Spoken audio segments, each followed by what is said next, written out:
Hello everyone, I hope you are doing well. Myself Deepak Kumar. Welcome to this series of newspaper analysis. जैसा कि हम लोग जो newspaper का discussions जो टॉपिक है उसे आज डिस्कस करेंगे। हिंदू और इंडियन एक्सप्रेस का जो इम्पोर्टेंट न्यूज़ है उसका पूरा एक एनालिसिस करेंगे। तो सबसे पहले हम लोग यहाँ शुरू करते हैं एक थॉट से। तो यह थॉट देखें जो एरिस्टोटल एक महान स्कॉलर हैं, एरिस्टोटल उनका एक थॉट है। तो अगर थॉट को यहाँ देखें तो उनका जो थॉट है, the roots of education are bitter but the fruit is sweet. तो इसका मतलब क्या है कि जो प्रोसेस होता है, लर्निंग का जो प्रोसेस होता है, जो नॉलेज एक्वायरिंग करने का जो नॉलेज हम लोग जो इकट्ठा करते हैं, जो ज्ञान हम लोग इकट्ठा करते हैं, उसका जो प्रोसेस होता है वह एक बहुत ही डिफ़िकल्ट प्रोसेस होता है, वो कठिन प्रोसेस होता है, वो कठिन प्रक्रिया होता है। लेकिन अगर हम लोग यहाँ देखें जो एंड रिजल्ट होता है, जो उसका रिवार्ड मिलता है, चाहे आप किसी अगर मॉनिटरी ग्रांट के रूप में मिले या बोल सकते हैं अगर नौकरी के रूप में भी आपको अगर नौकरी भी मिल रहा है तो एक क्या एक रिजल्ट आपको मिल रहा है, तो वो क्या होता है, एक फ्रूट बियरिंग होता है, एक स्वीट फ्रूट होता है, उसे क्या करता है, रिवार्डिंग होता है और बेनिफिशियल होता है। तो ये एक थॉट है जो कि एक महान स्कॉलर एरिस्टोटल द्वारा दिया गया है। अगर आप लोग यूपीएससी या स्टेट पीसीएस की तैयारी करते होंगे तो इथिक्स में इनका थॉट्स बहुत ही इंपॉर्टेंट हो जाता है एरिस्टोटल के बारे में। तो ये एक महान स्कॉलर थे, तो इनका ये थॉट है, ये आप लोग यहाँ पर ध्यान रखेंगे। तो शुरू करते हैं हम लोग आज का जो इम्पोर्टेंट करंट अफेयर्स का जो टॉपिक्स है। तो सबसे पहले अगर टॉपिक्स की बात कर ले तो इससे क्या होगा, एक ओवरव्यू आपको मिल जाएगा। तो इम्पोर्टेंट करंट अफेयर टॉपिक्स है, और यह जो जितना भी यहाँ पर हम लोग जो टॉपिक का यहाँ पर डिस्कशन करेंगे करंट अफेयर्स का, ये आपके एग्जाम्स के लिए, चाहे वो यू तो यहाँ पर जो हम इम्पोर्टेंट करंट अफेयर्स की बात कर रहे हैं, चाहे वो यूपीएससी प्रिपरेशन की बात हो, चाहे वो स्टेट पीसीएस की बात हो, चाहे वो किसी भी एग्ज़ाम्स, किसी भी कॉम्पिटिटिव गवर्नमेंट एग्ज़ाम्स की बात हो, तो यहाँ पर ये आपको ज़्यादा इंपॉर्टेंट है ये करंट अफेयर। तो इसमें जो पॉइंटेड जो करंट अफेयर्स है, जो इंपॉर्टेंट फैक्ट्स है, जो इंपॉर्टेंट कंसेप्ट है, वो हम लोग यहाँ पर डिस्कशन करेंगे। तो ये करंट अफेयर्स हिंदू और इंडियन एक्सप्रेस, अगर आप एग्जाम भी किसी भी कॉम्पिटिटिव की देखेंगे तो जो इंपॉर्टेंट करंट अफेयर्स आपको न्यूज़ जो आता है, जो न्यूज़ करंट अफेयर्स अगर किताब में भी देखेंगे तो वो न्यूज़ आपको कहाँ से लिया जाता है, वो हिंदू और इंडियन एक्सप्रेस जैसे न्यूज़पेपर से ही ज़्यादातर लिया जाता है। तो अगर सबसे पहले यहाँ न्यूज़ देखें तो सबसे पहले क्या है, एक्स्ट्राडिशन ट्रीटी देखेंगे। एक्स्ट्राडिशन ट्रीटी क्या होता है, जो इंडिया इंडिया बांग्लादेश में भी क्या हो रहा है, रिलेशन आपको स्ट्रेन हो रहा है, एक तरह से रिलेशन आपको धीरे धीरे वो खराब स्थिति, और आप देख रहे हैं बांग्लादेश में जो माइनॉरिटी कम्युनिटी है उन पर किस तरह का एक्सप्लॉयटेशन उनको किया जा रहा है, किस तरह का वहाँ जो बोल सकते हैं उनको एक तरह से जेल में रख दिया जा रहा है। तो ये एक्स्ट्राडिशन ट्रीटी इसी के लिए न्यूज़ में आपको यह पेपर में दिया गया था, हिंदू न्यूज़पेपर में। तो ये हम लोग यहाँ डिस्कस करेंगे एक्स्ट्राडिशन ट्रीटी। फिर डोडोज बर्ड्स के बारे में देखेंगे जो कि एक्सटिंक्ट बर्ड है, डब्ल्यूटीओ देखेंगे, वर्ल्ड ट्रेड ऑर्गेनाइजेशन। फिर काबिल एक जो स्कीम्स है गवर्नमेंट का। फिर एक है एफएमआर एंड पीएपीए, क्या होता है, full form free movement regime. और जो एक अभी जो मेनली मणिपुर में और जो डिफरेंट नॉर्थ ईस्टर्न स्टेट्स में जो अभी डिस्प्यूट चल रहा है, जो अभी जितने तरह का वहाँ पर जो वायलेंस चल रहा है उसके बारे में यहाँ बताया गया। फिर जो एक जेन कास्ट है, एआई है, यह मेनली आपको गूगल्स द्वारा बनाया गया है। तो ये क्या है और क्या इसके इसके मदद से हम लोग क्या कर सकते हैं वो डिस्कस करेंगे। एमएफएन और ईएफटीए का जो डाटा है, मोस्ट फेवर्ड नेशन और ईएफटीए, वो क्या होता है वो डिस्कस करेंगे। नेक्स्ट है आपको नो डिटेंशन पॉलिसी, जो कि अभी नेशनल एजुकेशन पॉलिसी जो पारित हुआ 2020 में, उसके बाद जो पॉलिसी गवर्नमेंट का है डिटेंशन पॉलिसी, तो कौन से क्लास के स्टूडेंट्स को आपको पास आउट करना, कौन से क्लास स्टूडेंट को आपको अगर वो फेल कर जा रहा है अपने एग्जाम में तो उसको आपको रोकना है, उसके बारे में यहाँ गवर्नमेंट ने क्या पॉलिसी बनाई है वो डिस्कस करेंगे। फिर एक श्याम बेंगाल है, इनका यहाँ पर देहांत हुआ, एक इंपॉर्टेंट पर्सनैलिटीज़ हैं, इनके बारे में डिस्कस करेंगे। फिर बॉम्ब थ्रेट्स, अभी आप देख रहे हैं एक होएक्स बॉम्ब थ्रेट्स बहुत न्यूज़ में है, जो कि अगर देखेंगे तो जो फ्लाइट जो कैंसिलेशन होता है या फ्लाइट का जो डिले होता है वो भी इस बॉम्ब थ्रेट्स के कारण होता है। फिर नेक्स्ट है मियावाकी मेथड। ये मियावाकी मेथड क्या है, एक जापानीज मेथड है, वो डिस्कस करेंगे किस तरह से पेड़ को आपको लगाया जाता है कम समय में, एक फॉरेस्ट तैयार किया जाता है। फिर एनएचआरसी है, नेशनल ह्यूमन राइट कमीशन। अभी एनएचआरसी के नए जो बोलते हैं चेयरपर्सन अभी नियुक्त किए गए हैं, तो वो कौन से चेयरपर्सन और क्या प्रोसेस होता है एनएचआरसी का, कौन सा बॉडी है ये, चाहे वो कॉन्स्टिट्यूशनल बॉडी हो, स्टैट्यूटरी बॉडी हो, तो ये इंपॉर्टेंट पॉलिटी का आपका न्यूज़ है। फिर नेक्स्ट आपको स्वामित्व स्कीम। तो स्वामित्व स्कीम क्या होता है कि फिर आपको लास्ट बट नॉट लिस्ट कौन सा है, केन बेतवा प्रोजेक्ट। तो ये जो 14 जो जितने भी डिफरेंट करंट अफेयर्स के न्यूज़ है वो हम लोग यहाँ पर डिस्कस करेंगे डिटेल्स में, और जो जो इंपॉर्टेंट फैक्ट्स है, जो कंसेप्ट है इस एग्जाम से रिलेटेड, जितने भी कॉम्पिटिटिव एग्जाम से रिलेटेड, मेनली यूपीएससी बीपीएससी से रिलेटेड, वो यहाँ पर डिस्कशन का आपका पार्ट होगा। फिर अगर सबसे पहले देख लेते डिटेंशन सबसे पहले जो न्यूज़ है वो है एक्स्ट्राडिशन का आपको। तो जो एक्स्ट्राडिशन जो ट्रीटी आपको साइन किया गया, तो यहाँ पर देख सकते हैं बांग्लादेश से जो शेख हसीना आपको वहाँ से इंडिया आपको आ गई थी, तो अभी वहाँ पर बांग्लादेश के जो नए, चाहे वो वहाँ के जो गवर्नमेंट बने, वो गवर्नमेंट आपको इंडिया को मैसेज भेज रही है, इंडिया को मतलब जो लेटर लिख रहे हैं कि शेख हसीना को मतलब उनको दे दिया जाए या मतलब वहाँ पर भेज दिया जाए। तो जिस तरह से जो कानूनी कार्रवाई होगा उस पर वो कानूनी कार्रवाई की जाएगी। तो ये आप लोग को यहाँ पर ध्यान रखना है। तो इसमें इंपॉर्टेंट ये होता है, बाकी ये पॉलिटिकल एंगल है, इसे हम लोग यहाँ पर नहीं ध्यान रखेंगे, लेकिन जो इसमें आपको ध्यान रखने वाली बात, जो समझने वाली बात है, वो है आपको एक्स्ट्राडिशन पॉलिसी। तो ये एक्स्ट्राडिशन जो ट्रीटी है आपको, ये क्या है कि मतलब कि किसी तरह का अगर कोई भी मतलब इंडिया में, अगर किसी भी दूसरे कंट्री से, चाहे वो फॉरेन कंट्री से अगर इंडिया में आ गया, चाहे वो अगर क्रिमिनल हो, तो फिर क्या होता है कि आपको उस पर्सन्स को आपको उसे हैंडल करना होता है, या उसे मतलब हैंड ओवर करना होता है दूसरे कंट्री का, जहाँ का वो मेन सिटीजन्स है। तो लेकिन ये पॉलिटिकल जो डिप्लोमेटिक मैसेज होता है, जो डिप्लोमेट्स होता है, उन पर ये रूल लागू नहीं होता है। तो ये आपको ध्यान रखना है इसमें। तो ये नहीं है कि आप मतलब आप पर एक दबाव बनाया जाता है, या बोलते हैं मैंडेटरी होता है कि आपको उस पर्सन्स को हैंड ओवर करना है दूसरे कंट्री को, ऐसा नहीं है। तो ये 16 ईयर का आपको रिजीम था किसका, शेख हसीना का। तो यहाँ पर देख सकते हैं। और इसके कारण क्या हुआ कि जो बांग्लादेश और इंडिया का जो टाइज था, या मतलब इकोनॉमी का जो एक कंडीशंस था, वो इकोनॉमिक कंडीशन धीरे धीरे क्या हो रहा है, ख़राब हो रहा है। क्योंकि जो टूरिस्ट अराइवल्स थे, जो फॉरेन टूरिस्ट अराइवल थे बांग्लादेश से, वो बहुत ज़्यादा इंडिया में आते। तो इंडिया में क्या था, एक इकोनॉमिक थ्राइव हो रहा था, इकोनॉमिक जो कंडीशन था वो क्या होता है, इंप्रूव हो रहा था। लेकिन अभी क्या हो गया, जिस समय से यह मतलब कि जो बांग्लादेश और इंडिया में जो ये रिलेशंस ख़राब हुआ, तो वहाँ से क्या हो रहा है कि जो फॉरेन्स जो टूरिस्ट थे वो आना बंद कर दिए, या मतलब जो उनका अराइवल था वो धीरे धीरे कम होते गया। तो इसके कारण क्या हो रहा है कि जो ट्रेड रूट का अगर बात करें, या किसी भी मतलब चाहे वो फार्मास्यूटिकल्स लेकर बात करें, या जो एक टेक्सटाइल इंडस्ट्री का जो एक ट्रेड था, वो भी धीरे धीरे क्या हो रहा है, को कम हो रहा है। तो ये भी एक स्ट्रेन पड़ रहा है इंडिया इकोनॉमी पर, और चाहे वो बांग्लादेश इकोनॉमी पर भी देखें। तो इंटरनेशनल क्राइम जो ट्रिब्यूनल है ढाका में, उसने एक इश्यू क्या किया, अरेस्ट वारंट हसीना के लिए, जो शेख हसीना के लिए, और जितने भी उनके फॉर्मर मिनिस्टर थे, मिलिट्री सिविल, उनके लिए आपको एक अरेस्ट वारंट साइन किया है। क्योंकि वो बताया जा रहा है कि उनको एक्यूज माना जा रहा है कि वो ह्यूमैनिटी और जेनोसाइड्स के अगेंस्ट है। तो ये आपको यहाँ पर ध्यान रखना है।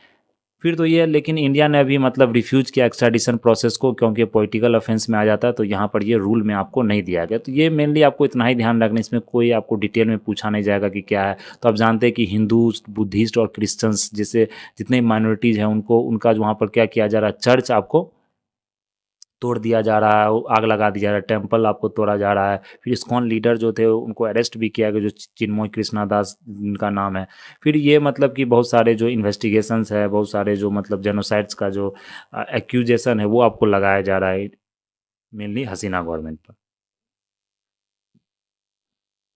तो ये था आपको यहाँ पर इम्पोर्टेंट।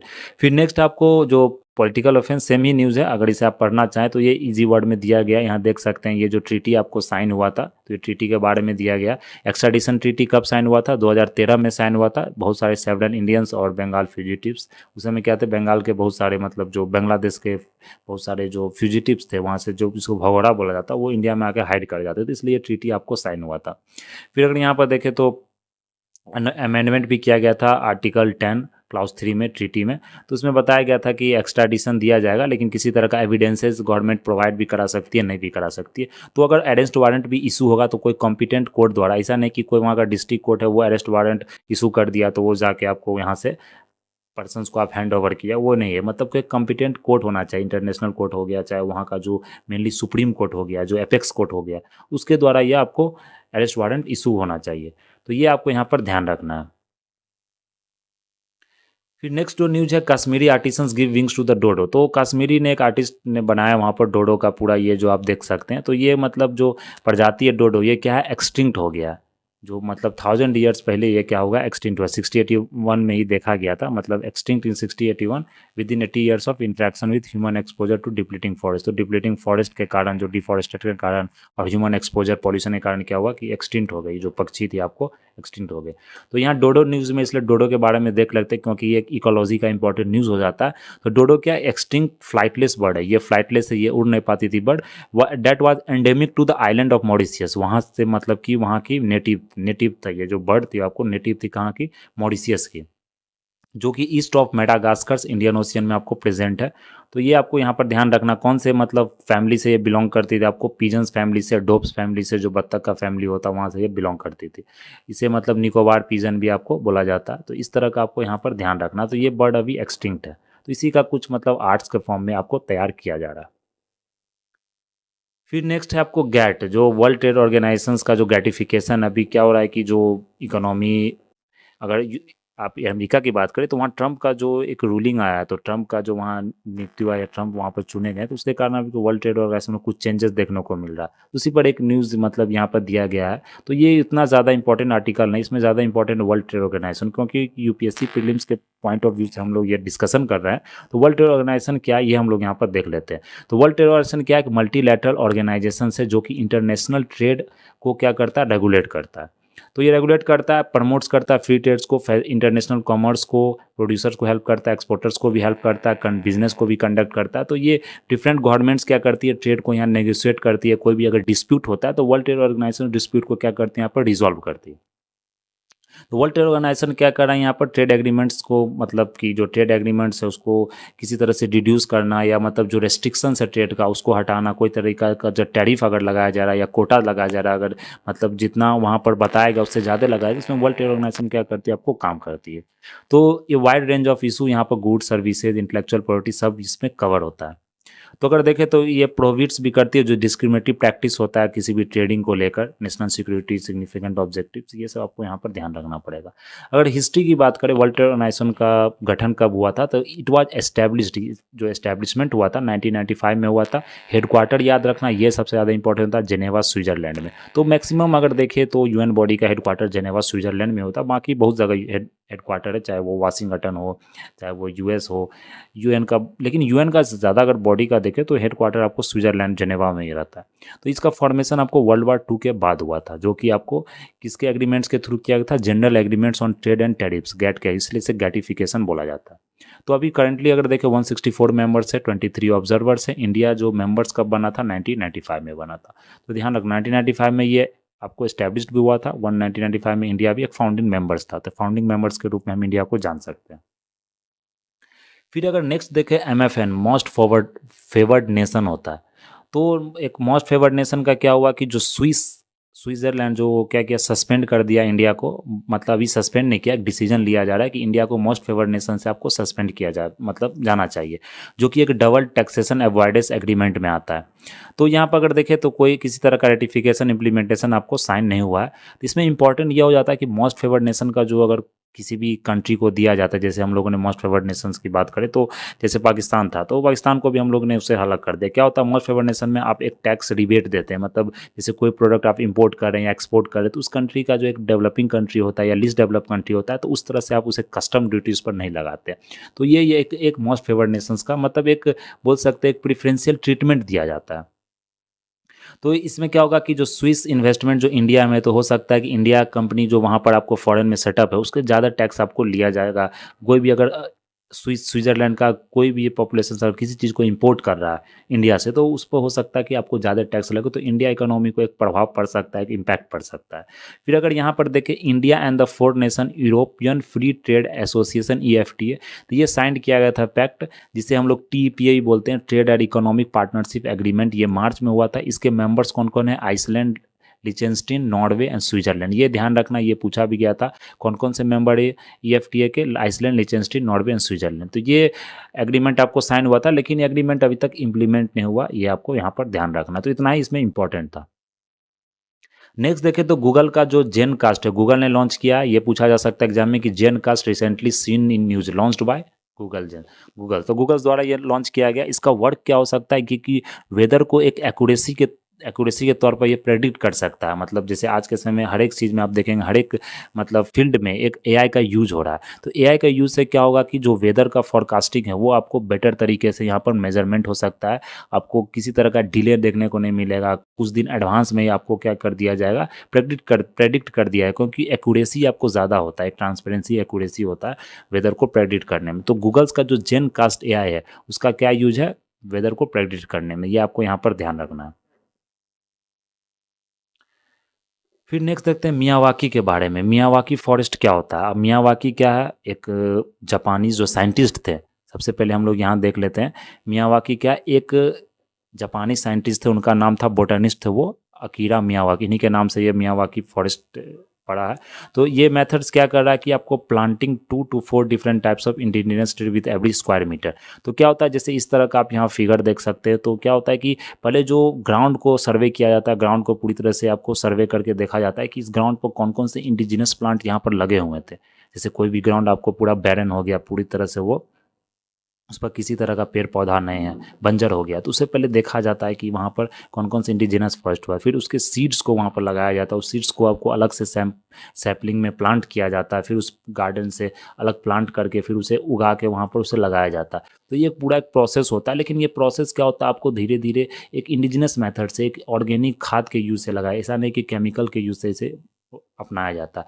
तो ये एक बहुत अच्छा मेथड है। अब बहुत सारे कंट्री ने इसे यूज भी किया। इंडिया में भी अगर देखें तो जैसे बहुत सारे स्टेट्स की बात करें, चाहे वो मुंबई की, महाराष्ट्र की, चाहे वो मतलब कर्नाटक की, बहुत सारे स्टेट्स ने इस पर रिसर्च भी किया और इस चीज़ को यूज़ भी कर रही है। तो ये आपको यहाँ पर ध्यान रखना। तो ये मेथड कब डेवलप हुआ था? 1970 में, और ये पीवाईक्यू में पूछा भी गया था। पीवाईक्यू क्वेश्चन भी हम लोगों ने यहाँ पर लिया। Miyawaki method is well known for, ये देख सकते हैं रिसेंटली 2022 में पूछा गया था। तो यहाँ कमर्शियल फार्मिंग तो इसमें नहीं आ जाती, ये गलत है। गार्डन्स का हम लोग यूज़ नहीं करते। मिनी फॉरेस्ट का हम लोग यहाँ पर अर्बन एरियाज़ में, क्योंकि क्या होता है कि अर्बन एरिया में ज़मीन भी कम होता है और जल्दी से वहाँ पर पॉल्यूशन भी ज़्यादा होता है, तो वहाँ पर एक मिनी फॉरेस्ट आपको क्रिएट करना होता है और वहाँ का मट्टी भी जल्दी से क्या होता है, आपको बंजर हो जाता है, खराब हो जाता है। इसलिए मिनी फॉरेस्ट मियावाकी मेथड हम लोग वहाँ पर यूज़ करते हैं। तो ये इसका ऑप्शन सी था। तो ये आपको यहाँ पर ध्यान रखना है। तो इसमें क्या होता है, ट्री आपको सेल्फ सस्टेनिंग होता है, वो फुल लेंथ वाइज 3 ईयर्स में ही आपको एक फॉरेस्ट ग्रो हो जाता है। तो मियावाकी मेथड क्या है, mostly self sustaining and don't require regular maintenance, किसी तरह का मेंटेनेंस आपको रेगुलर नहीं करना पड़ेगा। तो ये अभी देख सकते हैं, एक समय देख सकते हैं कितना कचरा था, पूरा ये प्लास्टिक्स का पूरा एक गार्बेज यहाँ पर फैला हुआ था। लेकिन फिर अगर कुछ दिन के बाद देखें मियावाकी फॉरेस्ट मेथड यूज हुआ, इस तरह का एक ट्री प्लांटेशन यहाँ पर ग्रो हुआ। तो ये अर्बन एरियाज में ज़्यादा आपको फेमस है। तो फिर यहाँ पर honourable prime minister Narendra Modi ने मन की बात में इस चीज़ को एड्रेस भी किया था कि मियावाकी कंसेप्ट अब बहुत तेज़ी से ग्रो कर रहा है, जो कि अर्बन स्पेसेस को क्या कर रहा है, ग्रीनरी प्रोड्यूस कर रहा है, ग्रीनरी दे रहा है, एक रिविटलाइज कर रहा है आपको। तो ये आपको यहाँ पर ध्यान रखना है। तो मियावाकी मेथड बहुत ही इंपॉर्टेंट हो जाता है आपको इकोलॉजिक पॉइंट ऑफ व्यू से। तो यहाँ देख सकते हैं मियावाकी में क्या होता है, 10x फास्टर ग्रोथ होता है कन्वेंशनल फॉरेस्ट से अगर कंपेयर करें तो। 300% मोर ग्रीन कवर होता है लिमिटेड स्पेसेस में, स्पेस क्योंकि अर्बन एरिया में स्पेसेस क्या होता है, कम होता है। फिर अगर बायोडाइवर्सिटी की बात करें तो बायोडाइवर्सिटी और नेटिव स्पीसीज आपको फिर से वहाँ पर क्या रिस्टोर हो जाता है।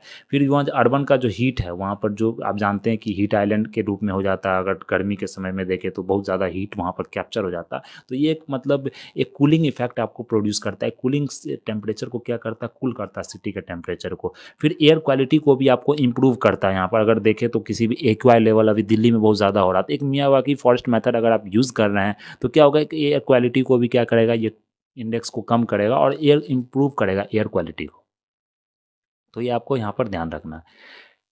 फिर नेक्स्ट है आपको why has the MHA reimpose restriction in 3 north east states. तो जानते हैं कि नॉर्थ ईस्ट स्टेट्स में अभी बहुत वायलेंस चल रहा है, चाहे वो मणिपुर की बात हो, नागालैंड के, अरुणाचल प्रदेश की बात हो। तो एक एक्सप्लॉयटेशन और एक तरह से बोल सकते हैं वहाँ पर जो वायलेंस का कंडीशन हमें देखने को मिल जा रहा है, वो लगातार अभी हो रहा है। बहुत सारे वहाँ पर जो ट्राइबल कम्युनिटी है, चाहे वो आपको वहाँ पर कुकी कम्युनिटी हो, मेती कम्युनिटी हो, तो इसमें एक आपको वहाँ पर वायलेंस एक दूसरे में क्या होता है कि मतलब लड़ाई आपको वहाँ पर चलते रहती है। तो ये MHA का अभी एक मतलब डायरेक्शंस आया है कि जो प्रोटेक्टेड एरिया रिजीम था उसे मणिपुर, नागालैंड और मिजोरम में रेस्ट्रिक्ट कर दिया गया। तो वहाँ पर रेस्ट्रिक्ट जो कर दिया गया, तो फॉरेन जितने विजिटर्स हैं जो 3 स्टेट्स में, चाहे मणिपुर, नागालैंड, मिजोरम में, वो 3 स्टेट्स में अगर आते हैं तो उसे प्रायर परमिशंस आपको यहाँ पर लेना पड़ेगा। उसे हम लोग क्या बोलते हैं, प्रोटेक्टेड एरिया परमिट्स, जो कि कौन सा क्या हुआ, PAP, प्रोटेक्टेड एरिया परमिट्स। तो जो प्रोटेक्टेड 3 स्टेट्स को किसको लेना पड़ेगा, मणिपुर, नागालैंड एंड मिजोरम को। तो किसके अंदर ये एक्ट बनाया गया है, for foreigners protected areas order 1958 में, जो कि इमीडिएट इफेक्ट के साथ इसे विड्रॉ करे। पहले क्या था कि इस तरह का आपको परमिशंस नहीं लेना पड़ता, बल्कि परमिशंस लेना पड़ेगा इस 3 स्टेट्स में आपको आने के लिए। तो यहाँ पर ऑर्डर का क्या मतलब है, पहले जो 98 में आता है, the order stated that no foreigner shall enter into or remain in any protected area except under in accordance with the permit issued by central government और any office authorized by central government। तो सबसे पहले यहाँ पर आपको अगर आ रहे हैं तो परमिशन लेना पड़ेगा, चाहे वो सेंट्रल गवर्नमेंट से या उसके जितने भी ऑफिस है सेंट्रल गवर्नमेंट के अंदर जिसे अथोराइज किया गया है, वो आपको प्लेस ऑफ एंट्री बताना पड़ेगा, रेसिडेंस कहाँ पर रह रहे हैं, कितने दिन तक स्टे कीजिएगा। तो ये एक inner line international border state union territories में प्रोटेक्टेड एरिया में ये आपको मेनली आपको दिया जाता है। जैसे आप हिमाचल प्रदेश विजिट कर रहे हैं, जम्मू कश्मीर, लद्दाख, राजस्थान, उत्तराखंड, तो ये सब जो इंटरनेशनल एरियाज बॉर्डर से सटा हुआ वहाँ पर आपको वहाँ पर लिखाना पड़ेगा। तो ये डिफरेंट जो नॉर्थ ईस्टर्न स्टेट चाहे मिजोरम, नागालैंड, सिक्किम हो। फिर नेक्स्ट ये आपको अंडमान निकोबार में, सिक्किम में भी आपको लागू किया गया था। तो फिर बाद में 2010 में क्या किया था, इसे रिलैक्स कर दिया गया था, किसी तरह का परमिशन आपको नहीं चाहिए। फिर अभी क्या किया, जो बहुत जो सिक्योरिटी कंसर्न्स के कारण, वायलेंस के कारण इसे फिर से यहाँ पर लागू किया गया है। तो यहाँ देख सकते हैं जो कुकी जो नीति है जानते हैं, उसी तरह वो नॉर्थ ईस्टर्न स्टेट्स के ट्राइबल कम्युनिटी हैं, जैसे मिलिट्री हुआ म्यांमार में तो बहुत ज़्यादा इन्फ्लक्स हो गया, आपको माइग्रेंट्स का भी बताया जा रहा है, 40,000 से ऊपर माइग्रेंट्स आपको इन्फ्लक्स हो गए, कहाँ पर, म्यांमार में, म्यांमार से आपको मिजोरम में। तो ये आपको इसलिए गवर्नमेंट ने इस चीज़ को यहाँ पर अपनाया है। यहाँ देख सकते हैं एक गवर्नमेंट ने फ्री मूवमेंट रेजिम भी अपनाया था। फ्री मूवमेंट रेजिम भी एक क्या कंसेप्ट है, इसमें क्या होता है, टू कंट्रीज़ के बीच में यह साइन किया जाता है। जैसे 16 किलोमीटर्स के अंदर किसी तरह को परमिशंस नहीं चाहिए जाने के लिए। जैसे अगर ये आपको म्यांमार हो गया इधर का बॉर्डर, या आपको मिजोरम का बॉर्डर हो गया, तो अगर इधर जा रहे हैं 16 किलोमीटर, या इधर जा रहे हैं, ये म्यांमार वाला 16 इधर आ रहा है, ये मिजोरम वाला इधर 16 जा रहा है, तो यहाँ पर किसी तरह का परमिशंस नहीं चाहिए। तो इसे अभी गवर्नमेंट ने क्या किया, बंद कर दिया, क्योंकि जानते हैं म्यांमार में अभी कू हो गया, मतलब कि वहाँ पर जो मिलिट्री रूल चल रहा है। तो इसके कारण क्या हो रहा है कि बहुत सारे जो रिफ्यूजीज़ है, बहुत सारे जो माइग्रेंट्स है, अनडॉक्यूमेंटेड इलीगल माइग्रेंट्स, वो इंडिया में आकर आपको एक प्रॉब्लम क्रिएट हो जाता है इंडियन गवर्नमेंट के लिए। तो ये आपको यहाँ पर ध्यान रखना। तो इतना ही इसमें इंपॉर्टेंट था, इसे आप पढ़ सकते हैं आराम से, इसलिए हमने स्लाइड यहाँ पर ले लिया। फिर नेक्स्ट है केन बेतवा रिवर। तो ये न्यूज़ है, ये मतलब बहुत दिन से चल रहा है, 2-3 साल से ये, लेकिन ये इंपॉर्टेंट हो जाता है क्योंकि गवर्नमेंट इस पर अभी भी पूरी तरीके से बोल सकते हैं इसको पारित नहीं किया है, इसे पूरी तरह से अभी इम्प्लीमेंट नहीं कर पा रही है, क्योंकि इसमें जानते हैं इंटरलिंकिंग प्रोजेक्ट एक बहुत ही महंगा प्रोजेक्ट होता है, मतलब कॉस्टली प्रोजेक्ट होता है। आपको एक रिवर से दूसरे रिवर में पानी आपको पहुँचाना, तो ये पूरा एक प्रोसेस होता है। लेकिन अभी फिर से गवर्नमेंट ने किया एक नया मतलब डेवलपमेंट यहाँ पर फाउंडेशन ले किया है, स्टोन मतलब कि किस तरह से आपको केन से बेतवा रिवर में पानी को आपको पहुंचाना है। तो केन और बेतवा रिवर ओरिजिनेटेड एमपी। तो ये रिवर्स कहाँ हो, एमपी में ओरिजिनेट होता है। ट्रिब्यूटरीज ऑफ यमुना है Ken Betwa. Ken meets with Yamuna in Banda district of UP and Betwa in Hamirpur district of UP. तो केन और बेतवा रिवर तो ओरिजिनेट होता है, लेकिन ये ट्रिब्यूटरी यमुना का, और यूपी में जाकर ये मिल जाती है आपको। तो ये सब देखे, ये डैम से आपको राजघाट, परीचा, मतातीला, ये बेतवा रिवर पर है। केन रिवर पासेस थ्रू पन्ना टाइगर रिजर्व। तो ये एग्जाम में पूछा गया था, बेतवा रिवर पासेस थ्रू पन्ना टाइगर, नो, केन रिवर पासेस थ्रू पन्ना टाइगर रिजर्व, जो कि आपको एमपी में है। फिर केन बेतवा लिंक प्रोजेक्ट की बात करें तो ये रिवर इंटरलिंकिंग प्रोजेक्ट है, जो ट्रांसफर करता है surplus water from Ken river in Madhya Pradesh to Betwa river in UP. तो ये केन बेतवा, तो केन से बेतवा में पानी को आपको भेजा जा रहा है। केन रिवर एमपी से बेतवा रीजन यूपी में आपको पानी भेजा रहा है। यूपी में जो बुंदेलखंड रीजन है वो ड्राउट प्रोन एरिया, सूखा क्षेत्र है, तो वहाँ पर ये पूरा इरीगेट करेगा उस एरिया को। जैसे उस एरिया में जितने भी Jhansi, Banda, Lalitpur, Mahoba district of UP, Tikamgarh, Panna, Chhatarpur district of MP, ये सब में क्या होगा, आपको इरीगेट होगा। ये सब क्या है, ड्रॉट प्रोन एरिया है। फिर अगर यहाँ पर देखें तो 77 मीटर का टॉल और 2 किलोमीटर वाइड का धावधान डैम बनाया जा रहा है, जो कि आपको पन्ना टाइगर रिजर्व में आपको यह मतलब मेनली आपको बिल्ड किया जाएगा यहाँ पर। तो 30 रिवर लिंकिंग प्रोजेक्ट्स का एक मतलब पार्ट है ये अक्रॉस द कंट्री की अगर बात करें तो। It will not only accept the water conservation, multipurpose dam भी बिल्ड किया जाएगा, हाइड्रो पावर, इलेक्ट्रिक भी, और सप्लाई ड्रिंकिंग वाटर भी 62 लाख पीपल को आपको दिया जाएगा। तो ये इंपॉर्टेंट न्यूज़ हो जाता है। देख सकते हैं कि जो रिसेंटली क्वेश्चन से पूछा गया मेंस में भी, तो ये बीपीएससी यूपीएससी दोनों ही पूछा जा सकता है कि interlinking of rivers can provide a viable solutions to the multi dimensional interrelated problems of droughts, floods and interpreted navigation. तो इसमें आपको क्रिटिकली एग्जामिन करना है। क्रिटिकली में क्या हो जाता है कि आपको प्रोज भी लिखना है और इसका आपको कॉन्स भी लिखना है। तो क्या रिवर हेल्प कर सकता है इंटरलिंकिंग, और इसके मतलब इम्प्लीमेंट नहीं होने के कारण, या इम्प्लीमेंट भी होगा तो उसका क्या, कौन से, तो क्या मतलब कौन्स होगा, क्या मतलब इम्पैक्ट पड़ेगा सोसाइटी पर, निगेटिव इम्पैक्ट पड़ेगा, वो भी आपको ध्यान दे यहाँ पर लिखना पड़ेगा। तो ये मेंस का पार्ट है, ये हम लोग डिस्कस कर लेंगे। अभी इस टॉपिक में यहाँ पर अगर डिस्कस करेंगे तो बहुत टाइम चला जाएगा, इसलिए हम लोग इसे रहने देते हैं। तो इसे आप मतलब कि लिख सकते हैं यहाँ पर। फिर अगर देखें तो यहाँ पर जो प्राइम मिनिस्टर है उन्होंने बोला है कि स्वामित्व जो स्कीम है, जो स्वामित्व जो प्रोजेक्ट है, जो स्कीम है, एक क्या है प्रॉपर्टी सर्वे स्कीम है। इसे मतलब इतना कार्ड 57 लाख कार्ड सबको डिस्ट्रीब्यूट किया जाएगा। तो जो स्वामित्व स्कीम है, ये कौन सा स्कीम है? एक सेंट्रल सेक्टर स्कीम है। जो स्वामित्व स्कीम एक सेंट्रल सेक्टर स्कीम है।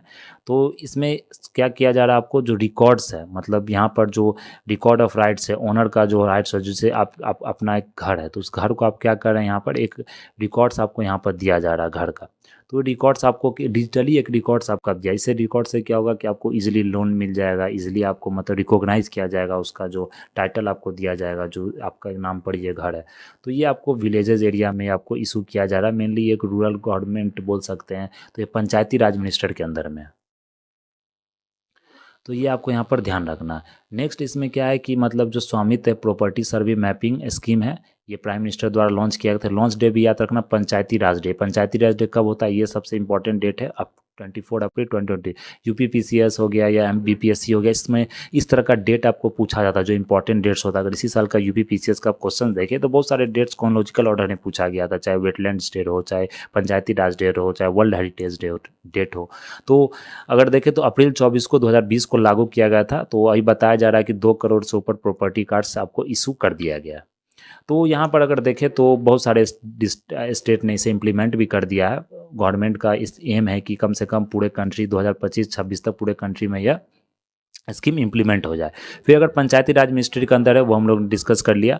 तो ये रूरल पीपल को आपको बहुत सारे मतलब बेनिफिट आपको प्रोवाइड करेगा। पहला जो बेनिफिट इसमें होता है, ये फर्स्ट बेनिफिट है, it will enable rural house holds को क्या करेगा, जो प्रॉपर्टी है उनका, प्रॉपर्टी से उनको लोन्स मिल जाएगा बैंक से बहुत ईजिली। फिर अगर क्या क्या हो सकता है, उनका जो प्रॉपर्टी टैक्स है वो भी पता चल जाए कितना टैक्स उनको पे करना है। ग्राम पंचायत है उनको भी एक टैक्स पावर करने का एक मौका मिलेगा। तो ये पंचायत में जो फाइनेंशियल प्रॉब्लम होता है उससे भी वो छुटकारा मिलेगा।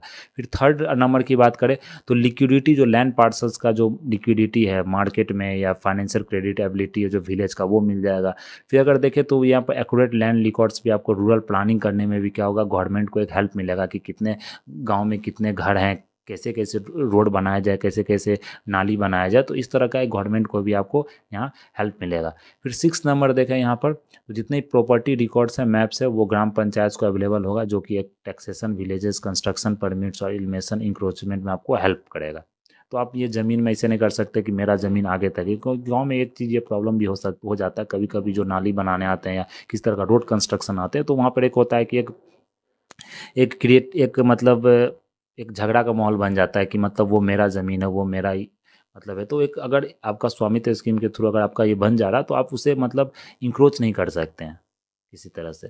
फिर 7th नंबर की यहाँ बात करें तो it will help in reduction in property related disputes. तो प्रॉपर्टी जो रिलेटेड डिस्प्यूट्स होता है आज के समय में कि ये मेरा ज़मीन है, ये मेरा ज़मीन है, तो वो कम हो जाएगा। फिर अगर प्रॉपर्टी जो मैप्स है तो आपको जीएस टेक्निक से यहाँ पर यूज किया जाएगा, जिसमें कि ग्राम पंचायत का जो डेवलपमेंट प्रोग्राम है, प्लान है, उसके थ्रू अच्छे से डेवलप हो। तो ये 7th और 8th ने देख सकते हैं, 7th नंबर और 8th नंबर। तो एक क्या बोल सकते हैं, एक पूरा एक आंसर्स ही है, मतलब कि अगर आपको किसी भी स्कीम्स का एनालिसिस दिया जाए तो यहाँ पर आपको एक क्रिटिकली आप इसे एनालाइज कर दें। ये पूरी तरह से एक बोल सकते हैं एनालिसिस ही है। तो इसमें आप एक तरह से स्वामित्व स्कीम के बारे में लिख सकते हैं, उसका क्या क्या प्रोज एंड कॉन्स है। तो ये प्रोज आपको हर एक स्कीम्स, जो भी गवर्नमेंट का स्कीम्स होता है लैंड रिलेटेड, तो वो स्कीम्स यहाँ इसे आराम से लिख सकते हैं। तो ये पूरा प्रॉपर एक आंसर्स के फॉर्म में है, तो इसे आप यहाँ पर ध्यान रखेंगे। फिर जो आपका नेक्स्ट है, handle bomb threads in school. तो बॉम्ब थ्रेड्स जो स्कूल्स में आप जानते हैं कि अभी बहुत सारे हॉक्स बॉम्ब थ्रेड आपको, चाहे एयरप्लेन को लेकर आए, चाहे स्कूल्स में भी अगर दिल्ली में देखे, चाहे मुंबई में देखे, तो बहुत सारे स्कूल्स में ये बॉम्ब थ्रेट आता है। तो पुलिस क्या करती है, तुरंत स्कूल को बंद करवाती है, स्टूडेंट्स को बाहर निकलवाती है। तो ये अब जब बातें पता करती है तो ये झूठा केस होता है।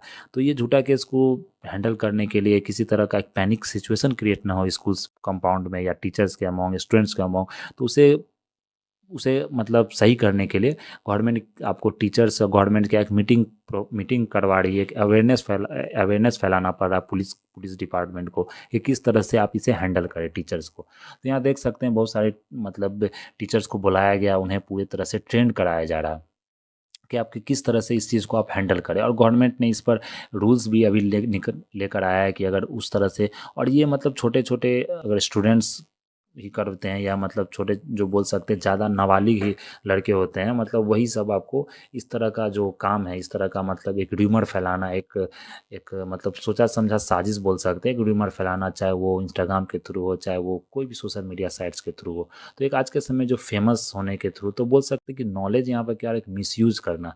अब जो सोशल मीडिया का एक मिसयूज़ हो रहा है इस तरह से, तो इस गवर्नमेंट इस पर इसको लेकर क्या कर रही है, अभी एक अवेयरनेस कैंपेन आपको कर रही है डिफरेंट स्कूल टीचर्स के साथ। तो इसमें इतना ही है। साइबर हाइजीन को क्या करा किया जा रहा है, क्या मेंटेन किया जा रहा है। एक नया वर्ड आता है साइबर हाइजीन, ये ध्यान रखना। ये आंसर्स फॉर्म में भी आप इसे आप लिख सकते हैं कि किस तरह से आज के समय में जो डिजिटल मीडिया का जो क्या इम्पैक्ट पड़ रहा है, निगेटिव सोसाइटी पर क्या निगेटिव इम्पैक्ट पड़ रहा है डिजिटल मीडिया का, वो ज़्यादा इंपॉर्टेंट हो जाता है। हर एक फील्ड में आपको निगेटिव इम्पैक्ट है, पॉजिटिव इम्पैक्ट भी है, निगेटिव इम्पैक्ट भी है। फिर यहाँ देखिए जो एक्स सुप्रीम कोर्ट जज थे वी रामा सुब्रमण्यम, उनको new national human right commission का चेयरपर्सन अपॉइंट किया गया। तो ये 9th चेयरपर्सन है आपको नेशनल ह्यूमन राइट कमीशंस का। इनका जो टेन्योर है 3 साल का है, अंटिल दिसंबर 2027 तक। तो नेशनल ह्यूमन राइट कमीशंस कौन सा बॉडी है, ये आपको इंडिपेंडेंट स्टैट्यूटरी बॉडी है, कॉन्स्टिट्यूशनल बॉडी नहीं है, ये ध्यान रखना है। अक्टूबर 12 1900 मतलब कि 93 को, अक्टूबर 12 1993 को एस्टेब्लिश्ड हुआ था। किस एक्ट के अंदर, protection of human rights act 1993 के अंदर। तो ये guardian of human rights in India इनको इस बॉडी को बोला जाता है। तो यहाँ पर इस बॉडी का काम क्या होता है कि ये आपको life, liberty, equality and dignity of individuals के बारे में यहाँ दिखती है, जितना भी राइट्स होता है उन राइट्स को यहाँ पर देखा जाता है। तो कॉन्स्टिट्यूशन द्वारा ये गारंटी भी किया गया इस राइट्स को। तो ये एक अगर बोले तो ये इंटरनेशनल जो कन्वेनियंस है, इंटरनेशनल जो ट्रीटी है वहाँ पर भी, पेरिस प्रिंसिपल में अगर देखें ह्यूमन राइट्स में, तो इस तरीके की चीज़ को वहाँ पर बोला गया है आपको फॉर्म करने के लिए। तो एनएचआरसी का ऑब्जेक्टिव क्या होता है कि जो ऑब्जेक्टिव्स होता है कि framework for addressing human right issue को एड्रेस करने के लिए, इंस्टीट्यूशनल एलिमेंट्स को आपको स्ट्रेंथन करने के लिए। फिर अगर अपॉइंटमेंट की बात यहाँ पर देखें, तो अपॉइंटमेंट क्या होता है कि चेयरपर्सन्स जो अपॉइंट किए जाते हैं वो आर मेंबर्स किसके द्वारा, प्रेसिडेंट ऑफ इंडिया के द्वारा अपॉइंट किए जाते हैं। वो भी रिकमेंडेशन 6 मेंबर कमेटी के द्वारा। इसमें आपको स्पीकर ऑफ द लोकसभा हो गए, इसमें कि प्राइम मिनिस्टर हेड करते हैं, ये आपको हेड किए हैं। Speaker of the Lok Sabha, deputy chairman of the Rajya Sabha, तो speaker, deputy chairman, leader opposition is both house office. तो यहाँ पर कितने हो गए, दो दो 4 मेंबर, एक यूनियन होम मिनिस्टर हो गए, एक प्राइम मिनिस्टर, 6 मेंबर हो गए। तो ये आपको ध्यान रखना, prime minister, home minister, leader of opposition of both the houses of parliament, deputy chairman of Rajya Sabha and speaker of the Lok Sabha. फिर अगर यहाँ पर देखें तो एडिशनली बोला जाता है कि अपॉइंटमेंट ऑफ सिटिंग जज ऑफ द सुप्रीम कोर्ट और sitting chief justice of high court required prior consultation with chief justice of India. तो अगर सिटिंग जज बन रहे हैं या कोई भी बन रहे हैं तो उनको प्रायर अप्रूवल लेना पड़ेगा आपको सीजीआई से। फिर अगर टेन्यूर की बात करें तो टेन्यूर 70 साल का होता है, या मतलब 3 साल तक आप वहाँ कीजिए, मतलब वहाँ पर आपका टेन्यूर होगा, टर्म होगा, या आपका 70 साल, दोनों में से जो पहले होगा वो आपको यहाँ पर डिसाइड करना है। फिर अगर नेक्स्ट देखें एनएचआरसी का जो कंपोजिशंस है, तो कंपोजिशन मल्टी मेंबर बॉडी है। चेयरपर्सन होते हैं 5 मेंबर्स, और टोटल 6 मेंबर्स हो गए, इच ब्रिजिंग ऑफ वेल्थ। ये इंपॉर्टेंट है। चेयरपर्सन क्या होता है, retired chief justice of India और जजेस ऑन द सुप्रीम कोर्ट के होने चाहिए। फिर अगर मेंबर्स यहाँ देखें तो रिटायर्ड जज of supreme court, retired chief justice of high court, ये 3 इंडिविजुअल्स, 1 बीइंग अ वुमेन, एक वुमेन कम से कम एटलीस्ट होनी चाहिए इसमें, जिनको प्रैक्टिकल नॉलेज होना चाहिए, एक्सपीरियंस होना चाहिए ह्यूमन राइट्स में। फिर यहाँ देखें तो फुल टाइम मेंबर भी होना चाहिए, include 7 x official members comprising this में, तो या नेशनल कमीशन माइनॉरिटी से, शेड्यूल कास्ट से, शेड्यूल ट्राइब से, तो ये डिफरेंट मेंबर्स आपको इस बॉडी में होने चाहिए। नेक्स्ट आपको है यहाँ पर एक इम्पॉर्टेंट न्यूज़ है, श्याम बेंगल। तो श्याम बेंगल एक इम्पॉर्टेंट पर्सनैलिटी है, ग्रेट पर्सनैलिटी हैं, जिनका अभी देहांत हुआ। तो ये इंपॉर्टेंट हो जाता है आपके किसी पीटी में, आपको पूछा जाता है मेनली स्टेट पीसीएस में। तो इनका बहुत ही योगदान था सोसाइटी में। अगर इनका देखें जो बात करें तो मंथन मूवी आपने देखा होगा, बहुत अच्छा मूवी है, इसे कभी भी अगर टाइम मिले तो देखिए। ये क्राउड फंडेड फिल्म है, मतलब क्राउड में फंडिंग करके इस मूवी को बनाया गया था। तो मंथन मूवी में जो वर्गीज कुरियन है, जिनको फादर ऑफ क्या बोला जाता है, फादर ऑफ वाइट रिवॉल्यूशन, जो मिल्क रिवॉल्यूशन था। तो जो अमूल की आप बात करते हैं, इन्हीं का एक मतलब क्रिएट किया हुआ अमूल एक क्या है, एक कोऑपरेटिव्स है। तो ये मंथन है, ये मतलब मिल्क रिवॉल्यूशन जो इन्होंने मतलब कि इसमें दिखाया मंथन मूवी में, जो वर्गीज कुरियन द्वारा आपको किया गया, जिनको फादर ऑफ वाइट रिवॉल्यूशन बोला जाता है। इनके जन्मदिन भी मनाया जाता है, तो अमूल देखिएगा पैकेट पे इनका मतलब कि लिखा जाता है वर्गीज कुरियन के बारे में। तो ये तो इन्होंने ये मूवी को डायरेक्ट भी किया था। फिर उन्होंने भारत एक खोज, जो आप एक मतलब डीडी दूरदर्शन पे एक डॉक्यूमेंटेड आता था, ये भी इनके द्वारा डायरेक्ट किया गया था, लिखा गया था, जो कि एक जवाहरलाल नेहरू का जो नॉवेल था डिस्कवरी ऑफ इंडिया, उस नॉवेल के बारे में इसमें बताया गया था पूरे। तो ये सब आपको पूरा इनका जो एक अच्छा, जैसे अमिताभ बच्चन का फिल्म जंजीर था, या बहुत सारे मूवी इन्होंने डायरेक्ट किया। तो ये एक बहुत ही मतलब महान पर्सनैलिटी थे, महान मतलब इंसान थे, तो इनके बारे में आपको यहाँ पर ध्यान रखना। तो इनसे रिलेटेड आपको पूछा जा सकता है श्याम बेंगॉल के बारे में। तो ये आपको यहाँ पर ध्यान रखना। मंथन मूवी एक बहुत अच्छी मूवी है, मतलब जो अमूल का किस तरह से फॉर्मेशन हुआ कोऑपरेटिव्स का, वो उसमें पूरे अच्छे से दिखाया गया है। फिर अगर नेक्स्ट देखें, नो डिटेंशन पॉलिसी इंस for class 5 and 8 in central school. तो पहले क्या होता था कि गवर्नमेंट ने डिसाइड किया था कि मतलब किसी तरह से आपको स्टूडेंट को डिटेंशन नहीं किया जाए। डिटेंशन मीन्स क्या हो गया यहाँ पर, कि जैसे कोई भी अगर स्टूडेंट्स है तो 5 क्लास अगर वो पास कर रहा, तो किसी तरह से कोई भी सब्जेक्ट में अगर वो फेल हो गया, तो उसे आपको रोकना नहीं है। क्या होता है कि स्कूल्स में होता है, अगर आप फेल कर गए तो आपको उसी सेशन में, उसी मतलब क्लास में रहना, नेक्स्ट क्लास में आप नहीं जंप कर सकते, नहीं जा सकते हैं, प्रमोट नहीं हो सकते। तो वो लेकिन गवर्नमेंट ने इसे क्या किया था, कहा था नहीं आप उसे प्रमोट कर दीजिए, उसमें फिर अच्छे से पढ़ा दिए। तो इसमें क्या होता है, स्टूडेंट का जो लर्निंग जो पैटर्न था, जो उनका जो लर्निंग हैबिट्स था, वो धीरे धीरे कम हो गया। पढ़ाई के प्रति जो रुचि था, जो पढ़ाई के प्रति जो इंटरेस्ट था, वो खत्म। क्योंकि वो भी समझते थे कि हमें एग्ज़ाम तो पास करना है, एग्ज़ाम अगर पास किए या फेल किए फिर भी हमें प्रमोशन मिल जाएगा, फिर भी हम नेक्स्ट क्लास में मूव कर जाएंगे। तो गवर्नमेंट ने इसे अभी बंद किया है। तो कौन से क्लास के लिए बंद किया है, क्लास 5 के लिए, क्लास 8 के लिए, जो कि आपको केंद्रीय विद्यालय, जवाहर नवोदय विद्यालय, इस सब में स्टूडेंट को यहाँ पर आपको हेल्ड बैक नहीं किया जाता पहले। अभी क्या इनको हेल्ड बैक यहाँ पर कर किया जा सकता है। ऐसे बहुत सारे स्कूल इससे अफेक्ट भी होंगे, लेकिन ये एक अच्छा इनिशिएटिव है। बहुत सारे स्टेट्स ने तो इसे बंद भी कर दिया, चाहे वो बिहार की बात करें और डिफरेंट स्टेट्स की, लेकिन ये बहुत अच्छा इनिशिएटिव्स है। तो ये राइट टू एजुकेशन एक्ट 2009 आया था, उसी समय इस बात को वहाँ पर बताया गया था। तो मिनिस्ट्री ऑफ एजुकेशन ने अमेंड किया है right of children to free and compulsory education 2010 में। तो क्लास 5 और 8 के स्टूडेंट को आप यहाँ पर क्या कर सकते हैं, डिटेन कर सकते हैं। फिर अगर उसे वो अगर वो पास नहीं कर रहा, तो उसे आप मतलब अच्छे तरीके से 2 महीना का आपको समय दिया जाएगा, उसे अच्छे से ट्रेंड करें, अच्छे से पढ़ाएं। वहाँ पर ये नहीं कि आपको उसे मेमोराइज करके या मेमोराइजेशन स्किल्स सिखा के या मतलब कि रट्टा मार के उसे पास करवा दे। उसे मतलब कॉम्पिटेंसी बेस्ड जो एग्ज़ाम्स होता है, उसके तरह उसे हॉलिस्टिक एक डेवलपमेंट के तरीके से उसे पढ़ाएं, पूरी अच्छी से पढ़ा के उसे तब पास करने का उसे मौका दे। फिर अगर वो नहीं हो पा रहा, तो फिर उसे उसी क्लास में उसे रहना पड़ेगा, सेम क्लास में, तो वो प्रमोट नहीं हो सकता। तो ये अभी अभी यहाँ पर लगाया गया, section 16 of the right of education act 2009 में। तो आपको यहाँ पर ध्यान रखना पड़ेगा। तो ये बहुत सारे मिनिस्ट्री ने भी इसे मतलब क्रिटिसाइज़ किया था कि आज के समय में स्कूल एक मतलब मिड डे मील की तरह बन गया है। मतलब स्टूडेंट जा रहे हैं, मिड डे मील खा रहे हैं, वो चला रहे हैं। तो ये एजुकेशनल लर्निंग जो जो गैप्स था, वो क्या कर रहा है, आपको इंक्रीज हो रहा है, जो मिसिंग हो रहा है, जो एजुकेशन का जो लर्निंग वो था, वो मिसिंग हो रहा है। तो इसके कारण गवर्नमेंट ने यह आपको स्टेप लिया है। तो ये आपको मतलब जो इम्पोर्टेंट न्यूज़ था, आज का जो हमारा इम्पोर्टेंट जो न्यूज़ था, वो हम लोगों ने डिस्कस कर लिया। तो ये हम लोगों ने डिस्कस किया अच्छे से, जो भी इम्पोर्टेंट न्यूज़ था वो डिस्कस कर ले यहाँ पर। और बाकी अगर देखें तो ये आपको पीडीएफ जो है ये टेलीग्राम पर मिल जाएगा।